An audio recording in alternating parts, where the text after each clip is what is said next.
Sir வணக்கம் sir. இந்த ஃபெஞ்சல் புயலால் ஏற்பட்ட பாதிப்பு மற்றும் அந்த மழை வெள்ளநீர் வடிந்து ஓரிரு தினங்களுக்குள் மீண்டும் வங்கக்கடலில் அது நீங்கள் ஏற்கனவே இதை கணித்தது போலவே இந்த ஆழ்ந்த காற்றழுத்த தாழ்வு பகுதி உருவாகி இருக்கிறது. பொதுவாக இந்த புயலோடு அந்த மழை பெய்ததை விட ஆழ்ந்த காற்றழுத்த தாழ்வு பகுதிகளால் அதிக கனமழை பொழிவு இருந்ததை நாம் அண்மை காலங்களில் அறிந்து வருகிறோம். இந்த ஆழ்ந்த காற்றழுத்த தாழ்வு பகுதி டெல்டா மாவட்டங்களில் மிக அதிக கனமழையை நாளை முதல் பொழியும் என்று வானிலை ஆய்வு மையம் அறிவித்திருக்கிறது. சென்னைக்கும் நாளை மறுதினமும் ஒரு 4 நாட்களுக்கு மழைப்பொழிவு இருக்கும் என்று தெரிவித்திருக்கிறார்கள். இது எங்கே அதிக கனமழை பெய்யும் சார் நாளை? கண்டிப்பாக அதாவது இந்த நிகழ்வு காற்றழுத்த தாழ்வு பகுதிக்கு அடுத்த நிகழ்வு. அதாவது ஒரு ஆழ்ந்த காற்றழுத்த தாழ்வு பகுதி என்பது ஒரு வெல் மார்க்டு லோ பிரஷர் வாங்க இங்கிலீஷ்ல, தீவிர காற்றழுத்த தாழ்வு பகுதிம்பாங்க. இதற்கு அடுத்ததுதான் டிப்ரெஷன் காற்றழுத்த தாழ்வு மண்டலம், இதற்கு அடுத்ததுதான் ஆழ்ந்த காற்றழுத்த தாழ்வு மண்டலம். ஆகவே இது ஆழ்ந்த காற்றழுத்த தாழ்வு பகுதி, அதாவது தீவிர காற்றழுத்த தாழ்வு பகுதி. அது எங்க இருக்குன்னா சுமார் நாகப்பட்டினம் மாவட்ட கரைக்கு நேர், அதாவது கிழக்கு தென்கிழக்கே, அதாவது திரிகோணமலைக்கு நேர் கிழக்கே 600 கிலோமீட்டர் தொலைவில் இருக்கு நாகப்பட்டினத்தில் இருந்து. சென்னைனா ஒரு 700 கிலோமீட்டர் தொலைவில் இருக்கிறது. பொதுவாக இந்த ஆழ்ந்த காற்றழுத்த தாழ்வு பகுதி வெல்மார்க் கிலோமீட்டர் சொல்றது கிடையாது. ஆனா வரக்கூடிய காலங்கள்ல எல்லாம் பாத்தீங்கன்னா இந்த சின்ன சின்ன நிகழ்வுகளே அதிக மழை பொழிவை கொடுக்கிற காரணத்தினால இதெல்லாம் ஒரு கிலோமீட்டர்ல சொல்ல வேண்டிய கட்டாயத்துக்கு இனிமேலாம் வந்துட்டோம். ஆகையினால இப்போ 600 கிலோமீட்டர் தொலைவில் இருக்கக்கூடிய இந்த நிகழ்வு நாளை படிப்படியாக தமிழ்நாட்டின் கரையை நெருங்க போகிறது. குறிப்பாக டெல்டாவின் கரையை நெருங்க போகிறது. இப்போ அது முதல்ல எப்படிப்பட்ட நகர்வை கொடுக்கும்னா நேரடியாக மேற்கு நோக்கி நகரும். இலங்கையோட திரிகோணமலை முல்லைத்தீவு பகுதியை ஒட்டி வரும் என்று எதிர்பார்க்கப்படுகிறது. நாளை மாலை, அதாவது புதன்கிழமை மாலை 11ஆம் தேதி மாலை வருகிறது. இது தொடர்ந்து டெல்டா மாவட்டங்களோட கோடியக்கரை முனைக்கும் யாழ்ப்பாணம் காங்கேசன் துறைக்கு இடைப்பட்ட அந்த பாக் ஜலசந்தி பகுதியில நாளை இரவு வந்தடையும் என்று எதிர்பார்க்கப்படுகிறது. தொடர்ந்து இது டெல்டா மாவட்டங்களுக்கு நெருக்கமாக வந்து நாளைய மறுதினம் 12ஆம் தேதி பாக் ஜலசந்தியில அது அந்த புதுக்கோட்டை ராமநாதபுரம் மாவட்ட கடலோர பகுதியை நோக்கி பாக் ஜலசந்தி மற்றும் மண்ட வளைகுடா பகுதியை நோக்கி நகரும் என்று எதிர்பார்க்கப்படுகிறது. இதன் காரணமாக இப்பொழுது டெல்டா மாவட்டங்களில் நல்ல ஒரு தெளிவான வானம் வெயிலே இருக்கிறது. ஆனால் இன்னும் வெளி சுற்று இன்னும் யாழ்ப்பாணத்தையே தொடல, இன்னும் யாழ்ப்பாணத்துக்கே மழை பொழிவை தொடக்கல. இரு காற்று இணைவு என்பது நாளை அதிகாலை டெல்டா மாவட்டங்கள்ல மழை பொழிவை தொடக்கும் என்று எதிர்பார்க்கப்படுகிறது. குறிப்பாக முதல்ல டெல்டா மாவட்டத்தில் நாகப்பட்டினம் கடலோர பகுதிகளில் நாளை அதிகாலையில மழை பொழிவை தொடக்கும். நாளை காலை அதே டெல்டா மாவட்டங்களின் காரைக்கால் மற்றும் மயிலாடுதுறை மாவட்டத்திலையும், பிறகு காலைக்கு பிறகு அது டெல்டா மாவட்டங்களின் காலையிலேயே, அது ஒரு 9-10 மணிக்குள்ளேயே டெல்டா மாவட்டங்களின் ஒட்டுமொத்த பகுதிக்குமே நாளை காலை மழை பொழிவு தொடங்கிடும். நாளை மதியம் நீங்க டெல்டா மாவட்டங்களை சொன்னீங்க. இது சென்னை, காஞ்சிபுரம், செங்கல்பட்டு இந்த வட மாவட்டங்களுக்கான மழைப்பொழிவு நாளை ஆரம்பிக்குமா, நாளை மறுதினம் ஆரம்பிக்குமா சார் இந்த மழைப்பொழிவு? செல்வகுமார் சார், இன்னைக்கு காலையிலேயே இங்க ஒரு மேகமூட்டமா தான் சார் இருந்தது. சென்னையை பொறுத்தவரையில ஒரு 10-11 மணி வரையே ஒரு மேகமூட்டமா ஏதோ ஒரு நிகழ்வு அங்க வங்கக்கடல்ல உருவாயிருக்கிறதுக்கான ஒரு அறிகுறி காலையிலேயே இங்க தெரிஞ்சுது. இது நாளை காலை எப்படி இருக்கும் சார்? வெயில் அடிக்குமா, மழை பெய்யுமா வட மாவட்டங்களை பொறுத்தவரை? அதாவது இன்றைக்கு காலையில அந்த மேகமூட்டம் இருந்ததுக்கு காரணம் அந்த மேகமூட்டமும் லேசான காற்று இருந்திருக்கும். அந்த நேரத்துலதான் அது தீவிர காற்றழுத்த தாழ்வு பகுதியா உருவானது. அந்த டைம் அந்த காலை நேரத்துல அந்த நேரத்திலையும் டெல்டாவிலையும் மேகமூட்ட வானிலையும் சற்று லேசான ஒரு காற்றும் இருந்தது. இப்பொழுது அது என்ன சுழன்று தன் பக்கத்தை ஈர்த்து கொள்ளும் மேகம் எல்லாம். அப்போ வரக்கூடிய மேகம் அது தீவிரமடைந்து தற்பொழுது தமிழ்நாட்டின் கரையை டெல்டா மாவட்டத்தில் நெருங்குகிறது. காலை டெல்டா மாவட்டங்களில் தொடங்கும் மழை, பிறகு மயிலாடுதுறை மாவட்டத்துக்கு அப்புறம் வடக்கு இருக்கக்கூடிய கடலூர், மாலை மதியத்திற்குள் சென்னைக்கு மழை பொழிவு தொடங்கிடும். அதாவது படிப்படியாக முதல்ல புதுச்சேரி வரைக்கும், காலையிலேயே புதுச்சேரி வரைக்கும் மழை பொழிவு தொடங்கிடும் ஒரு 11 மணிக்குள்ளார. நாளை மதியம் செங்கல்பட்டு, அதற்கு அடுத்தபடியாக சென்னை, அதற்கு அடுத்தபடியாக திருவள்ளூர் மழை பொழிவு தொடங்கும். பொதுவாக வட கடல் ஓரத்துல உள்ளே, அதாவது ராணிப்பேட்டை மாவட்டத்துக்கோ காஞ்சிபுரம் மாவட்டத்துக்கோ உடனடியாக தொடங்கிறது. நாளைக்கு கடலோரத்தில் மட்டும் மழை பொழிவை கொடுத்து கொண்டிருக்கும் நாளை மதியத்திலிருந்து நாளை மாலை வரைக்கும். சரி. அதாவது திருவள்ளூர் கடலோரம், சென்னை மற்றும் செங்கல்பட்டு கடலோரம் மற்றும் விழுப்புரம் மாவட்டத்தோட கால்வாசி கிழக்கு பகுதி, புதுச்சேரி ஒட்டுமொத்த பகுதி, கடலூர் மாவட்டத்தோட நெய்வேலிக்கு கிழக்கு, அப்படியே ஒட்டுமொத்த டெல்டா மாவட்டங்கள் மற்றும் அரியலூருக்கும் நாளை மதியத்திலிருந்து மழை தொடங்கிடும். அரியலூர் மற்றும் டெல்டா மாவட்டங்கள், அப்படியே திருச்சி மாவட்டத்தோட கிழக்கு பகுதி, அதாவது அன்பில், திருவெரும்பூர் உள்ளிட்ட பகுதிகள், அதே நேரத்துல புதுக்கோட்டை மாவட்டத்திற்கும் மழை பெய்ய தொடங்கிடும் நாளை மாலைக்குள். ஆனா இந்த நிகழ்வு நாளை மதியத்திற்கு பிறகுதான் அது இலங்கையை நெருங்கி இரவில் தான் அது பாகிலசந்திக்குள் வந்து டெல்டா மாவட்டத்துக்கு ஒட்டி தெற்கு பகுதியில நாளை நள்ளிரவு 12ஆம் தேதி வியாழக்கிழமை பகலில் தான் டெல்டா மாவட்டத்துக்கு தெற்குப்புறம் வழியாக அந்த புதுக்கோட்டை மற்றும் ராமநாதபுரம் மாவட்ட பகுதியை நோக்கி நகரும் என்று எதிர்பார்க்கப்படுகிறது. நகரும் பொழுதுதான் சென்னை உள்ளிட்ட பகுதிகளுக்கு கனமழை பொழிவை கொடுக்கும் சார். ஓ, நாளை மதியமே சென்னைக்கு கனமழை வாய்ப்பு இருக்கா சார்? நாளை மதியமே, நாளை மறுதினம் கனமழை, நாளை மாலை வரைக்கும் லேசான மிதமான மழைப்பொழிவாக சென்னைக்கு கொடுக்கும். டெல்டாவில் படிப்படியாக மழைப்பொழிவு நாளை இரவு வரை அதிகரிக்கும். நாளை இரவுக்கு பிறகு நள்ளிரவில் இருந்து ஒட்டுமொத்த 12ஆம் தேதி 24 மணி நேரம் டெல்டாவில் மிக கனமழை பொழிவும். அதே நேரத்துல ஆந்திர எல்லையோர மாவட்டங்கள் எல்லா மாவட்டங்களுமே தொடங்கிடும். ஆந்திர பகுதிக்கு கூட திருப்பதி, குண்டூர் வரைக்கும் கூட மழை பொழிவு தொடங்கிடும். அப்படியே பாத்தீங்கன்னா திருப்பதி வரைக்கும் மழை தொடங்கிடும். தமிழ்நாட்டை பொறுத்த வரைக்கும் திருப்பத்தூர், வேலூர், ராணிப்பேட்டை மற்றும் காஞ்சிபுரம் மாவட்டம், திருவண்ணாமலை, விழுப்புரம், கள்ளக்குறிச்சி மற்றும் கிருஷ்ணகிரி, தருமபுரி எல்லாம் 12ஆம் தேதி நல்ல மழை பொழிவை கொடுக்க தொடங்கும். அதாவது கிருஷ்ணகிரி, தருமபுரி, பெங்களூர் வரைக்கும் மழை பொழிவை கொடுக்குன்னா சென்னைக்கும் மிக கன மழை பொழிவு வாய்ப்பு இருக்கிறது. ஆனால் திருவள்ளூரை விட சென்னைக்கு கூடுதலாக மழை இருக்கும். சென்னையை விட செங்கல்பட்டுக்கு கூடுதல் மழை இருக்கும். செங்கல்பட்டை விட விழுப்புரத்துக்கு கூடுதலாக, புதுச்சேரிக்கும் ராமநாதபுரத்திற்கும் இடைப்பட்ட இந்த ராமநாதபுரம், புதுக்கோட்டை, தஞ்சாவூர், திருவாரூர், நாகப்பட்டினம், மயிலாடுதுறை, காரைக்கால், அரியலூர் மற்றும் சிவகங்கை, அதே போல திருச்சி, பெரம்பலூர் மற்றும் கடலூர் இந்த மாவட்டங்களுக்கு தான் மிக கனமழை பொழிவு அதிக 12ஆம் தேதி தெரிகிறது. இந்த நிகழ்வு 12ஆம் தேதி இரவுக்கு பிறகு 13ஆம் தேதி தான் இது ராமநாதபுரம் மாவட்டத்திலேயோ அல்லது புதுக்கோட்டை மாவட்ட கரையோரம் வழியாக காற்றழுத்தம் வேண்டாம், ஒரு நன்கமைந்த காற்றழுத்த தாழ்வு பகுதி அல்லது ஒரு காற்றழுத்த தாழ்வு மண்டலமா தீவிரமடையலாம்.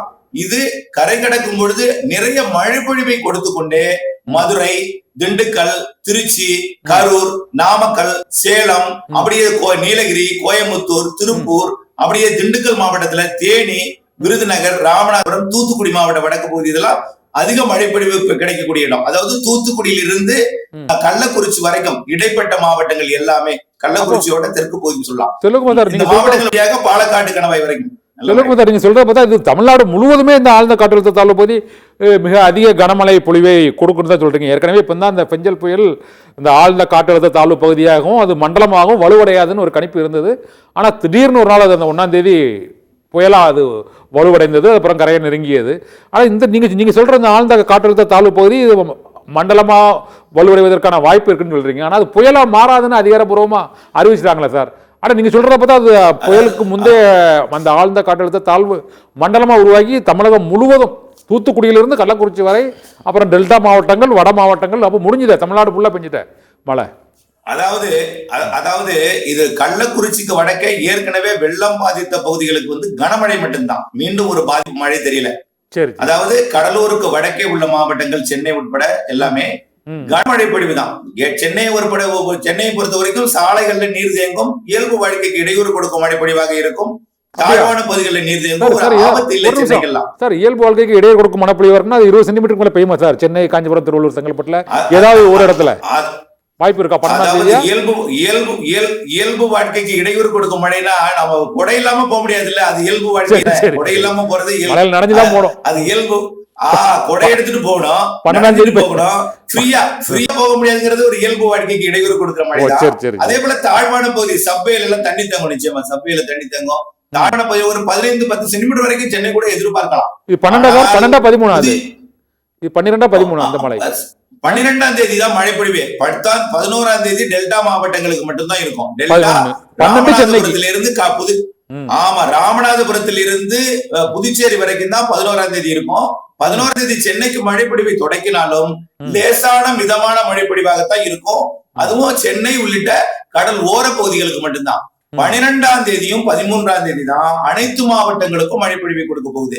குறிப்பாக மதுரை, இது இரு காற்று இணைப்பு வந்து தெற்கு புறம் தான் எதிர்பார்க்கப்படுகிறது. அதாவது இது கரை கடக்கக்கூடிய இடத்துக்கு தெற்கு புறம் தான் அதிக இரு காற்று இணைவு ஏற்படும். அதனால டெல்டா, அதுலயும் குறிப்பா தெற்கு டெல்டா மற்றும் அப்படியே ராமநாதபுரம், புதுக்கோட்டை, சிவகங்கை மற்றும் மதுரை, திண்டுக்கல், அப்படியே இந்த திண்டுக்கல் மாவட்டம், திருப்பூர், கோயம்புத்தூர், வால்பாறை மற்றும் கொடைக்கானல் மலைப்பகுதி, தேனி மாவட்ட பகுதிக்கு நிறைய மழை பொழிவு தெரிகிறது. இந்த நிகழ்வால எல்லா மாவட்டங்களுக்குமே ஒரு கனமழை பொழிவு இருக்கும். தென் மாவட்டங்களுக்கும் கன்னியாகுமரி, திருநெல்வேலி, தென்காசிக்கும் விருதுநகருக்கும் கனமழை பொழிவு இருக்கும். அதே போல கள்ளக்குறிச்சிக்கு வடக்கே இருக்கக்கூடிய கிருஷ்ணகிரி, தருமபுரி மற்றும் திருப்பத்தூர், வேலூர், ராணிப்பேட்டை, திருவண்ணாமலை, சென்னை, திருவள்ளூர், காஞ்சிபுரம், செங்கல்பட்டுக்கும் இது கனமழை பொழிவை கொடுக்கும். ஆனால் இந்த கள்ளக்குறிச்சிக்கு தெற்கே, மதுரைக்கு வடக்கே இருக்கக்கூடிய இடைப்பட்ட பகுதி, சரியாக சொல்ல போனால் அப்படியே பாலக்காட்டு கணவாய் காற்று பகுதி வரைக்கும் நிறைய மழை பொழிவை கொடுப்பதற்கு இந்த நிகழ்வு வாய்ப்பு அமைகிறது. 12ஆம் தேதி, 13ஆம் தேதி, 14ஆம் தேதி இது அரபிக்கடலுக்கு போயிடும். 14ஆம் தேதி அரபிக்கடல் போயிடும். 14 வரை மழை பொழிவு இருந்து கொண்டிருக்கும். காரணம் இந்த நிகழ்வு 4 நாட்கள் வந்து தமிழகம் முழுவதும் இருக்கும்னு சொல்லலாமா? ஒரு 4 நாட்கள் 11 கடல் வடகடலோரம் மதியத்துல டெல்டாவில் காலையில இருந்து 11 டெல்டா புதுச்சேரிக்கும் ராமநாதபுரத்துக்கும் இடையில 11ஆம் தேதி நாள் முழுவதுமே மழை இருக்கும். 12ஆம் தேதி கனமழை பொழிவாக இருக்கும். 13ஆம் தேதி கனமழை பொழிவு இருக்கும். 14 தென் மாவட்டங்களுக்கும் மேற்கு தொடர்ச்சி மலை மாவட்டங்களுக்கும் 14. சென்னைக்கு அதாவது 11ஆம் தேதி மதியத்துக்கு பிறகு தொடங்கும் மழை 12ஆம் தேதி கனமழை பொழிவை கொடுத்து விட்டு 13ஆம் தேதி தீவிரம் குறைந்த மழை பொழிவை கொடுத்து விட்டு 14ஆம் தேதி சென்னைக்கு விட்டுரும். ஆனால் 14ஆம் தேதி மாவட்டங்களுக்கும் மேற்கு தொடர்ச்சி மலை மாவட்டங்களுக்கும் 14ஆம் தேதி மழை, 15ஆம் தேதி அரபிக்கடல் போகும். அப்போ 15ஆம் தேதி வரை மழை இருக்கு தமிழகம் முழுவதும். இதுல 11 டெல்டா மழை இருக்காதுங்க. 14ஆம் தேதி வரை இருக்கு. 15ஆம் தேதி முற்றிலுமான ஒரு இடைவெளி அனைத்து மாவட்டங்களுக்கும். மேற்கு தொடர்ச்சி மலையில கேரளாவில் மட்டும் 15ஆம் தேதி லேசாக இருக்கலாம். சரி சிவகுமார் சார், எனக்கு இன்னொரு சந்தேகம். இது வந்து ஆழ்ந்த காற்றழுத்த தாழ்வு பகுதி என்று உருவாகி விட்டது. ஆனால் வந்து நீங்க மண்டலமா உருவாகாதுன்னு சொல்றீங்க. மண்டலமா உருவாகுவதற்கு வாய்ப்பு அந்த 13, 14 இருக்குன்னு சொல்றீங்க. ஆனா புயலா உருவாகாதுன்னு இதை வந்து திட்டவட்டமா மறந்துட்டீங்க. அதுக்கு என்ன சார் காரணம்? இது எப்படி புயலா உருவாகுதுன்னு சொல்ல முடியும்? பெஞ்சல் புயல் அப்படிதான் சொன்னீங்க. புயலா உருவாகாதுன்னு நீங்க, ஆனா உருவாகிட்டது. அதாவது இப்ப நீங்க சொல்றதுல ஒரே இது, அதாவது இப்பொழுது நன்கமைந்த காற்றழுத்த தாழ்வு பகுதி, அதாவது தீவிர காற்றழுத்த தாழ்வு பகுதி, அது வந்து இங்கிலீஷ்ல சொல்றா வெல் மார்க்டு லோ பிரஷர் இப்ப இருக்கிறது. இது கடற்கரையை, நாகப்பட்டினம் கடற்கரையை நெருங்கும் பொழுது இலங்கை இருக்கக்கூடிய அந்த வெப்ப நீரோட்டத்தை பிடித்து மண்டலமா மாறலாம். ஒருவேளை அது வேகமா அந்த இடத்துல பாஸ் ஆயிட்டுனா அந்த இடத்துல நிக்காம மண்டலமா மாறாது. பாக்ஜல செஞ்சுக்குள்ள மண்டலமா மாறாது, உள்ள வந்துடும்.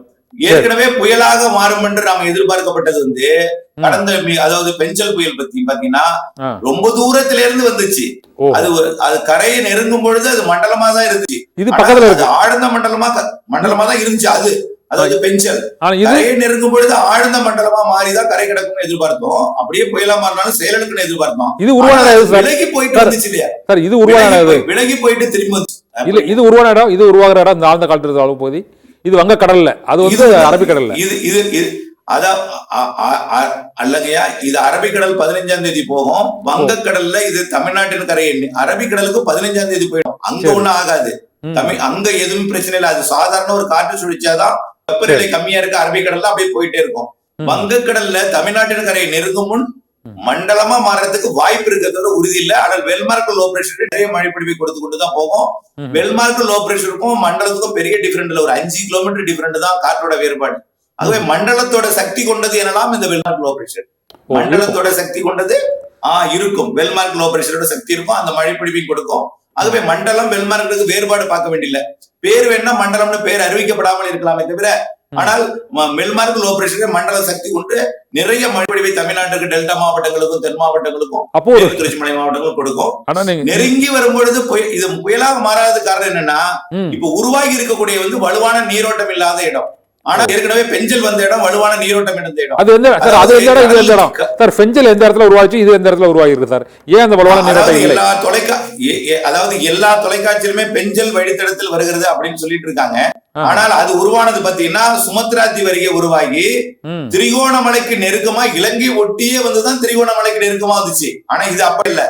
இது வந்து தென்கிழக்கு வங்கக்கடல் மற்றும் தெற்கு மத்திய வங்கக்கடல், அதாவது இலங்கைக்கும் அந்தமானுக்கு இடைப்பட்ட பகுதி. அந்த இடத்துல பொதுவாக காற்று சுழற்சியா இருந்த பொழுது அது தாழ்வு பகுதியா மாறும் பொழுது கீழே என்ன இருக்குன்னு அதுக்கு தெரியாது. அப்படியே கடல் மேற்பரப்புல இருந்து உட்காரும். அந்த இடத்துல இருக்கக்கூடிய நீரோட்டம் வலுவு இல்லை. நீரோட்டம் எங்க வலுவா இருக்குன்னா சுமத்ரா தீவிற்கும் இலங்கைக்கும் இடையேயும் இலங்கை ஒட்டிய மற்றும் தமிழ்நாட்டை ஒட்டிய பகுதியில மட்டும்தான் இருக்கு. அந்த இடத்துக்கு வந்தா டிப்ரெஷனா மாறலாம். அந்த இடத்துல வேகமா பயணிச்சுட்டுனா ஏன்னா கடலோட பதியல, மேல் மட்டத்துலதான் அது வந்துட்டு இருக்கு. பதிய தொடங்கினால் அது பதிஞ்சிரும். ஆனா இது இலங்கை மழை கொடுக்குமா சார்? இது இப்ப ஏற்கனவே கடந்த பெண்கள் வந்து இலங்கை போட்டு மழை அடிச்சு நொறுக்குச்சு. இப்ப இந்த தடவை இது இலங்கையில மழை பெய்யுமா சார்? இந்த இந்த நிகழ்வு இலங்கை மழைப்பொழிவை கொடுத்து விட்டுத்தான் தமிழ்நாட்டுக்கு வரும். நாளை டெல்டாவிற்கு தொடக்கும் முன் இலங்கைக்கு ஒரு அடி அடிக்கும். டெல்டாவில் நல்ல ஒரு மழைப்பொழிவை கிடைக்கும். ஆனா பெஞ்சல் புயல் மாதிரி பாதிப்பு இருக்காது. ஏன்னா இது இருகாற்று இணைவு என்பது நிகழ்வுக்கு கிழக்கு புறம் வடக்கு புறம் முதல்ல இருக்கும், அப்புறம் மேற்கு புறம் தெற்கு புறம் இருக்கும். அதாவது பாக்ஜல சிந்துக்குள்ள நுழையும் பொழுது யாழ்ப்பாணம், காங்கேசன்துறை மற்றும் முல்லைத்தீவு அதை ஒட்டியுள்ள வடக்கு கிழக்கு மாகாணங்களுக்கு கனமழை பொழிவு கொடுக்கும். ஆனால் பெஞ்சல் புயல் கொடுத்த வெள்ள பாதிப்பு இது கொடுக்காது. ஓரளவிற்கு பாதிக்கும் மழைப்பொழிவு இலங்கைக்கு இருக்கிறது, தமிழர் பகுதிகளுக்கு. அது வந்து முல்லைத்தீவு, திரிகோணமலை கொடுத்தது. இது யாழ்ப்பாணம் மற்றும் அப்படியே அந்த நெடுந்தீவு மற்றும் தலைமன்னார், காங்கேசன்துறை உள்ளிட்ட வடக்கு பகுதிகளுக்கு நிறைய மழைப்பொழிவு கொடுப்பதற்கு வாய்ப்பு இருக்கு இலங்கை. திலகுமார் சார், இன்னொரு சந்தேகம். அந்த ஆழ்ந்த காற்றழுத்த தாழ்வு பகுதியில் நீங்க 11ஆம் தேதி வந்து டெல்டா மாவட்டங்கள், 12ஆம் தேதியிலிருந்து சென்னை பகுதியில் இருக்குங்க, 13, 14 அது தென் மாவட்டங்களுக்கு போயிடும், 15ஆம் தேதி அது அரபிக்கடலுக்கு போயிருக்கணும்னு நீங்க இப்போ சொல்லியிருக்கீங்க. எனக்கு என்னன்னா இந்த 11, 12, 14 இந்த 3 நாட்களுக்குள்ள வந்து இந்த விழுப்புரத்தில் பெய்த 50 சென்டிமீட்டர் மாதிரி மழையோ, ஊத்தங்கரையில் பெய்த ஒரு 50 சென்டிமீட்டரோ, அல்லது புதுச்சேரியில் பெய்த அந்த 37 சென்டிமீட்டர் மழையோ பொழிவதற்கான வாய்ப்பு உள்ள இடங்கள் வந்து எது? அதி கனமழை பொழிவதற்கான வாய்ப்பு உள்ள இடங்கள் எதுன்னு கணிக்க முடியுமா? ஏற்கனவே இந்த பெஞ்சல் புயல் வந்து இந்த ஊத்தங்கரையில் மழை பெய்யணும் நம்ம யாருமே கணிக்கல.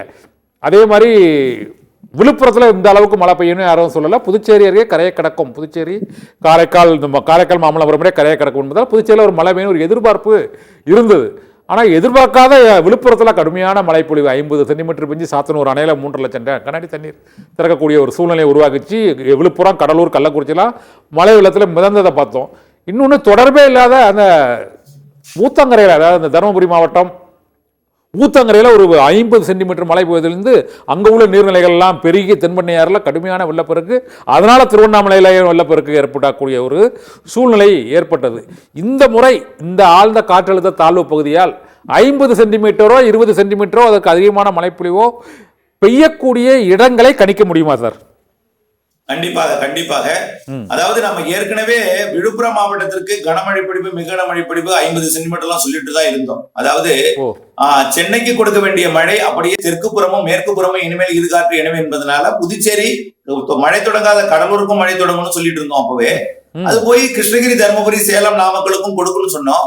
ஆனால் அது கல்வராயன் மலைப்பகுதி போகும்போது கல்வராயன் மலைப்பகுதி மழை தடுத்து அந்த சாத்தனூர் அணைக்கு கிழக்கு புறமாக சாத்தனூர் அணைக்கட்டை ஒட்டி காற்று வடக்கு நோக்கி திருப்பட்டு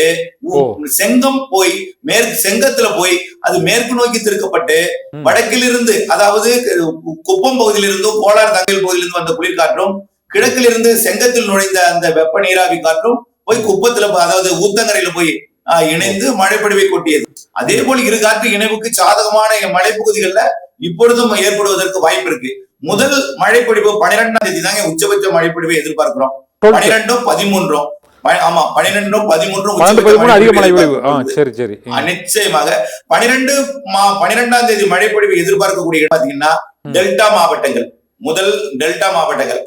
டெல்டா 11 தான் சார் சொன்னீங்க, டெல்டா 11 தான் சொன்னீங்க, 12, 13 சென்னையில சொன்னீங்க. டெல்டா மாவட்டங்கள் மழை தொடங்கினால் 11 படிப்படியாக தீவிரமடைந்து கொண்டிருக்கும். 11ஆம் தேதி இரவு டெல்டா மாவட்டங்களில் மழைப்பொழிவு தீவிரமாக இருக்கும்.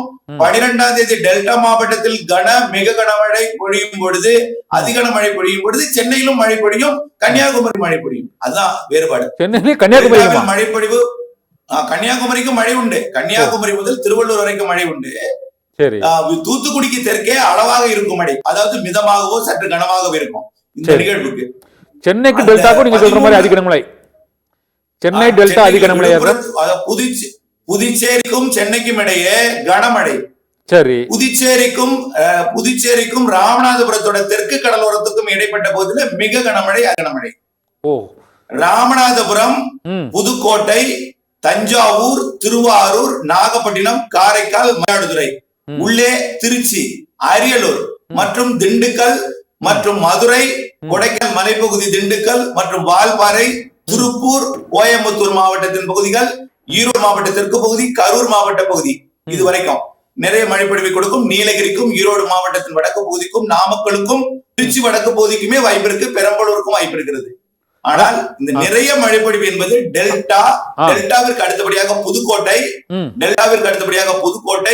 அடுத்தது ராமநாதபுரம், அடுத்தது சிவகங்கை, அடுத்தது மதுரை, மதுரையில அடுத்தது திண்டுக்கல் அடுத்தபடியாக கொடைக்கானல் மலைப்பகுதி, அடுத்தபடியாக திருப்பூர், கோயம்புத்தூர் மாவட்டத்தோட அதாவது திருமூர்த்தி மலைப்பகுதிகள் மற்றும் உடுமலைப்பேட்டை மற்றும் கோயம்புத்தூர் மாவட்ட பொள்ளாச்சி பகுதி மற்றும் வால்பாறை பகுதி, சின்ன கல்லாறு பகுதி, அப்படியே அந்த பக்கம் மூணாறு பகுதி, தேனி மாவட்ட பகுதிகள், அதாவது பெரியகுளம் உள்ளிட்ட தேனி மாவட்ட பகுதிகள், அதே போல மதுரை மாவட்டத்துல மதுரை மாவட்டம் மேலூர், உசிலம்பட்டி, வாடிப்பட்டி மற்றும் அலங்காநல்லூர், அந்த பகுதிகள் எல்லாமே மதுரை மாவட்ட வடக்கு பகுதி, விருதுநகர் மாவட்ட வடக்கு பகுதி, ராமநாதபுரம் மாவட்ட ஒட்டுமொத்த பகுதி தான் நிறைய மழை பொழிவு இதில் எதிர்பார்க்கப்படுகிறது. அப்போ சென்னைக்கு அதிக கனமழை பொழிவு இல்லை இந்த முறை, தென் மாவட்டங்களுக்கு டெல்டா மாவட்டங்களும் தான் இருக்கு அதிக கனமழை.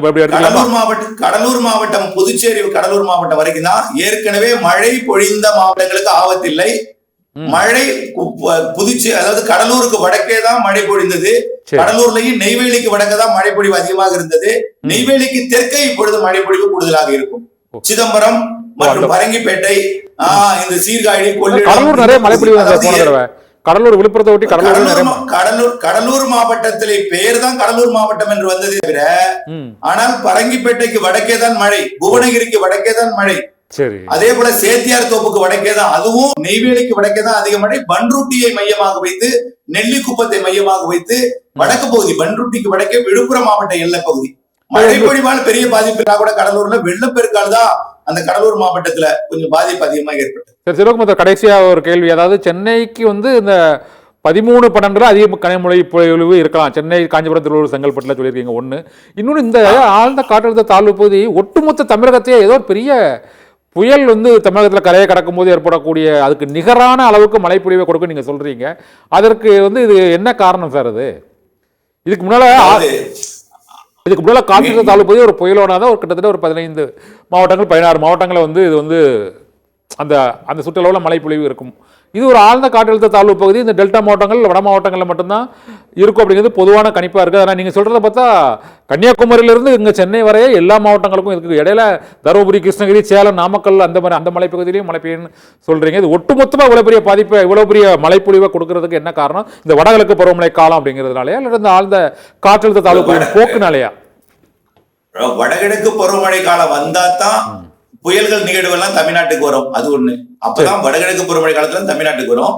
இப்ப வடகிழக்கு பருவமழை காலம் மட்டுமல்லாமல் நிகழ்வு காலம், வலிமையான நிகழ்வு காலம், இயற்கையை மாற்றிய காலம், அது இல்லாம கடல் வெப்பமடைந்திருக்கிறது, அதிகமான நீராவி அதுக்கு கிடைக்கிறது. நீராவி காற்று பெரும்பாலும் நிலநடுக்கோட்டு நீராவி இதுல ஏறுகிறது. நிறைய காற்று குவிதலோட கொண்டிருக்கிறது. கரையை நெருங்கும் பொழுதுதான் நீரோட்டத்தை பிடிக்க போகிறது. நீரோட்டத்தை பிடித்தால் அதுல நீர் அதிகமாக இருக்கும், நீராவி அதிகமாக கிடைக்கும், நிறைய மழைப்பொழிவை கடலோரம் வரும்போது கிடைக்கும். குறிப்பாக பாக்ஜல சந்திக்குள் நுழையும் பொழுது தமிழ்நாட்டின் தெற்கு பகுதியில், அதாவது இந்த வேதாரண்யத்திலிருந்து அதிராமப்பட்டினம் வரைக்கும் இருக்கக்கூடிய ஒரு 50 கிலோமீட்டர் தொலைவு, இந்த 50 கிலோமீட்டர் தொலைவுக்கு தெற்கு புறத்துல வரும் பொழுது நிறைய நேரம் தமிழ்நாட்டின் கரையோரத்துல பயணிக்க சாதகமா இருக்கும். கடலோர பகுதியில, கடல் ஓரத்துல, கடல்ல ஒரு நாள் முழுக்க பயணிக்க வாய்ப்பு இருக்கிறது 12ஆம் தேதி. அதனால இந்த டெல்டா மாவட்டங்களுக்கு வடக்கு புறம் நிறைய மழை கொடுக்கவும், வடகடலோரத்திற்கும் நீராவியை எற்றி பிடித்து ஊதி அங்கே மழைப்பொழிவை ஏற்படுத்தவும் வாய்ப்பு இருக்கு. ஆனால் நமக்கு கடலூர் மாவட்டத்திலிருந்து தான் மழைப்பொழிவு தெற்கே கூடுதலாக இருக்கும், வடக்கே பாதிக்கப்பட்ட இடத்துல பெரிதாக இருக்காது. அதனால சென்னை பொறுத்த வரைக்கும் 11ஆம் தேதி மதியத்திற்கு மேல் தொடங்கி 12ஆம் தேதி ஒரு நாள் மட்டும்தான் தீவிரமா இருக்கும். 13ஆம் தேதி சென்னைக்கு மழை வாய்ப்பு பெரிதாக இருக்காது. 13ஆம் தேதி மழை எல்லாமே டெல்டாவிற்கும் தென் மாவட்டங்களுக்கும் மேற்கு தொடர்ச்சி மலை மாவட்டங்களுக்கு மட்டும்தான் 13ஆம் தேதி. சென்னையை பொறுத்த வரைக்கும் ஒரு ஒன்றரை நாள் சென்னைக்கு 11ஆம் தேதி 12ஆம் தேதி 13ஆம் தேதி 14ஆம் தேதி டெல்டாவிற்கும் தென் மாவட்டங்களுக்கும் மேற்கு தொடர்ச்சி மலை மாவட்டங்களுக்கும் ஒட்டுமொத்த உள் மாவட்டங்கள் கர்நாடக எல்லையோரம் மைசூர் வரைக்குமே, நீலகிரி மைசூர் வரைக்கும், அப்படியே உடுப்பி வரைக்கும் கூட இந்த மழை பொழிவை கொடுக்கும். நன்றி சார். இந்த ஆழ்ந்த காற்றழுத்த தாழ்வு பகுதியை ஏற்படுத்தக்கூடிய தாக்கங்கள் தொடர்பாகவும் அதிக மழைப்பொழிவு எங்கெங்கு இருக்கும் என்று ஒவ்வொரு மாவட்டத்தையும் துல்லியமாக எங்களுக்கு தெரிவித்தமைக்கு மிக்க நன்றி சார். மற்றொரு சிறப்பு வாதத்தில் சந்திக்கலாம். நன்றி.